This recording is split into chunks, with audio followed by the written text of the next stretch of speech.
जय श्री कृष्णा। तुलसी को जल देते समय बोलने चाहिए ये 3 शब्द, सभी मनोकामनाएं पूर्ण हो जाती है। दोस्तों, पिछले वीडियो में हमने आपको तुलसी को जल देने के महात्म्य की कथा सुनाई है। आज के इस वीडियो में हम जानेंगे तुलसी को जल देते समय क्या बोलना चाहिए। एक बार की बात है, देवी सत्यभामा ने भगवान श्री कृष्ण से तुलसी को जल देने का महत्व पूछ लिया था। तब भगवान श्री कृष्ण ने उन्हें उसका महात्म्य सुना दिया था। आगे देवी सत्यभामा कहती हैं, हे स्वामी, आपने मुझे तुलसी को जल देने का महत्व तो बता दिया है, किंतु अब मेरे मन में ये जानने की हो रही है कि तुलसी को जल कैसे देना चाहिए। तुलसी को जल देने की सर्वोत्तम विधि कौन सी है तथा तुलसी को जल देने का मंत्र कौन सा है। कृपया आप मुझे इन सभी प्रश्नों का उत्तर दें। अब भगवान श्री कृष्ण देवी सत्यभामा से कहते हैं, हे प्रिय, जिस प्रकार से मैंने तुम्हें तुलसी का महात्म्य सुनाया है, उसी प्रकार से तुलसी को जल देते समय बोले जाने वाले मंत्र का भी बड़ा महत्व है। यह मंत्र केवल 3 शब्दों का है, किंतु इसका प्रभाव बहुत कल्याणकारी है। जो भी मनुष्य नित्य तुलसी को जल देते समय अपने मुख से केवल ये 3 शब्द बोल देता है तो साक्षात लक्ष्मी उसके घर में प्रवेश करती है। उसकी दरिद्रता समाप्त हो जाती है, उसे धन धान्य की प्राप्ति होती है। वह मंत्र बताने से पूर्व मैं आपको तुलसी के इस मंत्र का महात्म्य सुनाता हूँ। इस महात्मा को सुन लेने मात्र से ही मनुष्य के समस्त पाप नष्ट हो जाते हैं। उसे 100 वर्षों तक तुलसी को जल देने का पुण्य प्राप्त हो जाता है। इसीलिए देवी, आप इस कथा को ध्यान से पूरा जरूर सुने। देवी सत्यभामा कहती हैं, हे प्रभु, मैं इस कथा को पूरा अवश्य सुनूंगी। आप मुझे तुलसी के मंत्र का महात्म्य सुनाए। श्री कृष्ण कहते हैं, हे देवी सत्यभामा, दक्षिण में एक अत्यंत शोभायमान नगरी थी। उस नगरी में सुरेश शर्मा नाम का एक खोटी बुद्धि का ब्राह्मण रहता था। पापियों का तो वह शिरोमणि था। उसका जन्म एक ऐसे ब्राह्मण परिवार में हुआ था जो पाप कर्म करने वाले शास्त्र ज्ञान से शून्य थे। वह जन्म से तो ब्राह्मण था, किंतु कर्म से वह अत्यंत दुराचारी था। वहां पूजा पाठ करता, ना ध्यान करता, ना जप, ना होम और ना ही अतिथियों का सत्कार करता था। उसके द्वार पर आए अतिथियों को बिना दान किए ही क्रूरता पूर्वक भगा देता था। स्त्री लंपट होने के कारण वह सदैव ही पराई स्त्रियों में आसक्त रहता था।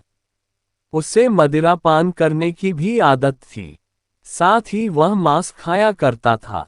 वह दिन में खेत में काम करके पत्ते बेचकर जीविका चलाया करता था और रात्रि में वेश्याओं का सेवन करता था। इस प्रकार से उस ब्राह्मण ने अनेक वर्षों तक जीवन व्यतीत किया। फिर एक दिन वह दुर्बुद्धि सुशर्मा बेचने के लिए पत्ते इकट्ठा करने के लिए एक ऋषि की वाटिका में घूमने लगा और पत्ते तोड़ने लगा। तभी एक काल रूपधारी काले सर्प ने उस ब्राह्मण को काट लिया और उसी समय पर उसकी मृत्यु हो गई। उसके बाद दोयम के दूध उसे लेने के लिए उस स्थान पर प्रकट हुए और उसे उठाकर यमलोक ले जाने लगे। मार्ग में वह यमदूतों के सामने बहुत विलाप करने लगा, ही दून, तो मुझे कहाँ ले जा रहे हो? मुझे छोड़ दो, मेरे प्राण पक्ष दो। किंतु यमदूत उसे यह कहते हुए ले जाने लगे, अरे दुष्ट ब्राह्मण, तेरे पाप कर्मों के कारण तुझे सांप ने काट लिया है। अब यमराज तुझे अवश्य घोर नरक में डाल देंगे। फिर यम के दूत उस ब्राह्मण को लेकर यमलोक पहुंचते हैं और यमराज के सामने खड़े हो जाते हैं। चित्रगुप्त उस ब्राह्मण का लेखा जोखा निकालते हैं और यमराज से कहते हैं, हे धर्मराज, इस ब्राह्मण ने बचपन से लेकर मृत्यु तक पाप ही पाप किया है। इसने कभी कोई पुण्य का काम नहीं किया है। फिर धर्मराज अपने दूतों से कहते हैं, हे दूतों, इस घोर पाप करने वाले ब्राह्मण को उठाकर ले जाओ और इसे नरक में डाल दो। फिर यम के दूत उस ब्राह्मण को ले जाते हैं और नरक की भयंकर अग्नि में धकेल देते हैं। अनेक वर्षों तक नरक में सजा भुगतने के बाद उस ब्राह्मण को दूसरे जन्म में एक बैल का शरीर मिलता है। बैल का जन्म पाकर वह बोझ उठाने का काम करने लगा। उसका मालिक उससे दिन रात काम करवाने लगा। फिर जब उस बैल की शक्ति कम हुई तो उसके मालिक ने उसे एक लंगड़े आदमी को बेच दिया। उस लंगड़े आदमी ने उस बैल को खुद का बोझ उठाने के लिए उपयोग किया। वह उसकी पीठ पर बैठकर घूमा करता था।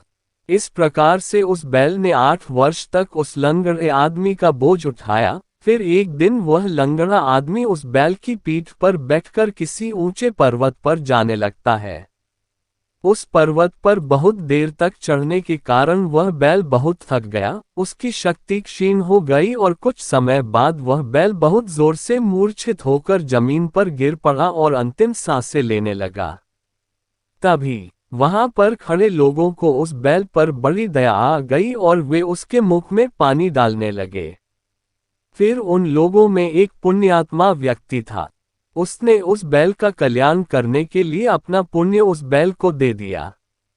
उसे देखकर अन्य लोगों ने भी अपना अपना पुण्य याद करके कुछ पुण्य उस बैल को दे दिया ताकि उसे मुक्ति मिल सके। उसी भीड़ में एक वेश्या भी खड़ी हुई थी। सभी लोग अपना पुण्य उस बैल को दे रहे थे।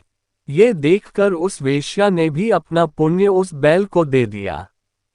कुछ देर बाद उस बैल की मृत्यु हो जाती है। फिर उस स्थान पर यह